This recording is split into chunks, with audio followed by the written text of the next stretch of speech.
Yeovil backs Ashdown after MP admits affair with Secretary.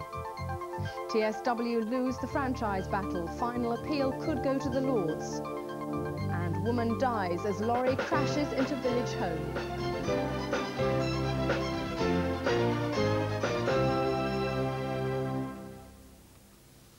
Good evening. Also tonight, sports news and a look at last night's soccer. It proved to be a disastrous match for Plymouth Argyle in the Battle of the Ports, a 4-1 defeat against Portsmouth. A report later.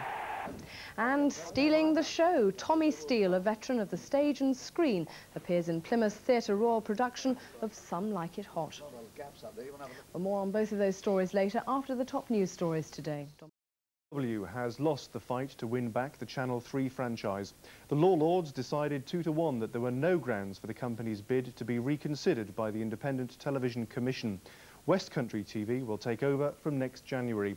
TSW now have 2 days in which to appeal to the House of Lords. A board meeting to consider the company's future will sit in Plymouth tomorrow. The Face told the story as TSW's chief executive, Harry Turner, arrived at the High Court already aware of the judgment. TSW's bid had been rejected by the ITC because they believed it was financially unsound and there was a risk that they wouldn't maintain a service throughout the 10-year licence period. TSW had argued that the original document inviting licence applications had been misleading. The three Law Lords disagreed. However, Master of the Rolls, Lord Donaldson, believed that both TSW and West Country's bids should be reassessed. He believed the ITC had been unfair in the way TSW's bid was dealt with. However, he was outvoted 2-1. Unusually, the court ordered the ITC and TSW to pay their own substantial costs, and to each pay half of the costs of WTV. TSW were given 48 hours to decide whether to appeal to the Lords. They'll hold a board meeting tomorrow. TSW left the court disappointed and critical of the ITC. But dealing with the ITC was like scaling a rampart of blancmange. Their method of decision-making is Byzantine in the extreme. The big question now for South West viewers is whether West Country Television will be in place and ready to broadcast on the 1st of January next year. We shall certainly be rendering our service to the viewers in the South West from the 1st of January 1993. Whether we are able to get on with the completeness that we would have done had we not suffered these delays will be a matter we shall be discussing with the ITC. Will you be able to get the building finished in time? Well, we think we shall. Certainly sufficiently to get on the air. For the ITC, this case has been an embarrassment. They've had to wash their at least slightly soiled linen in public for the first time. For West Country, it's been an infuriating delay on a very tight schedule. For TSW, it's at least been a chance to have their say. But they decide to fight to the bitter end won't now be decided until tomorrow morning. Alan Cuthbertson reporting. Well, with me in the studio is Harry Turner, the Chief Executive of Television South West. Mr. Turner, can you detect any grounds in the judgment upon which an appeal to the House of Lords could be based? Well, indeed, yes. I mean, the fact that we were granted leave to go to the House of Lords suggests that this window of opportunity does exist.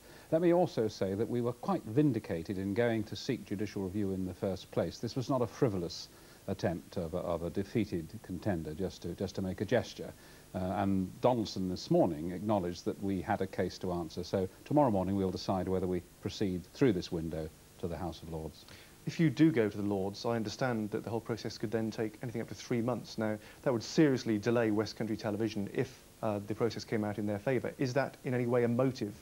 No, it isn't. I don't know what the timescale would be. All I know is we're fighting for the company's life, and if an opportunity exists to still fight and not lay down and be dead, then we intend to take it. But it's a matter for the board to decide tomorrow, and I think the opportunity right now, I'd like to pay a tribute to the staff of TSW who've worked through very difficult and unsettling times for the last few months, and they've been magnificent and will continue to provide a service to the South West, whatever the outcome of any appeal to the Lords. Are there any circumstances in which you might do a deal with West Country? Not that I can think of at the moment. We fought alone and as an independent company, and we wish to maintain our purity as far as we can see at the present time. Finally, a brief word on redundancies. When will the staff here know their position? Once we know the final result of this elongated and rather complicated legal affair. Mr. Turner, thank you. Thank you. News now, and TSW has lost its High Court appeal to retain the independent television franchise for the South West. But one last course of action is still open to the company. Directors will decide tomorrow whether to fight on by taking the appeal to the House of Lords. Managing Director Harry Turner was in the High Court to hear 3 judges disagree over his company's bid to retain the franchise. By 2 to 1, their ruling was that TSW's appeal against losing it to West Country Television, who bid less than half as much, was not upheld. The judges all agreed there had been shortcomings in the way the Independent Television Commission had dealt with the auction process, but not sufficiently, 2 said, to change the ITC's decision. Staff at the Plymouth headquarters was said to be bitterly disappointed, but resigned to the fact that they could now replan their careers. By now, the managing director was flying back to Plymouth and considering whether any further action was worth fighting. On arrival at the city airport, his mind was still not made up, though his reaction to the High Court judgment was predictable. Well, I'm disappointed, of course, very disappointed. We fought hard, we were vindicated in going for a judicial review. This was clear. It was a split decision. 2 judges were against us, and Lord Donaldson, the Master of the Rolls, was for us. But he has granted us leave to appeal to the House of Lords. I was going to ask you about that. Are you going to take that appeal to the House of Lords? That's a decision that the board will have to take tomorrow, but we've got 48 hours to make our minds up about that. So it's a board meeting tomorrow in Plymouth at 10 o'clock for the full board of directors, and we'll decide then whether we, in fact, go to the House of Lords. You must have to consider, though, I suppose, that taking it to appeal will prolong the indecision. Well, this is one of the problems, of course. The staff have been fantastic, but they've been under a lot of strain for longer than 3 months, indeed for nearly 18 months, when this whole ludicrous charade of the licence system was unfolded. It was a bad piece of legislation, a flawed piece of legislation, the Broadcasting Act, and bad legislation results in rough justice, and this is just what has happened, I'm afraid.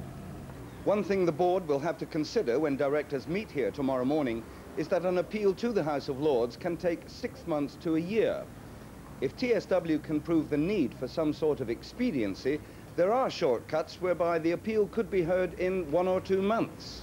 But that would severely inhibit the activities of the new franchise winners, West Country Television, who are still expected to be operating in 11 months' time.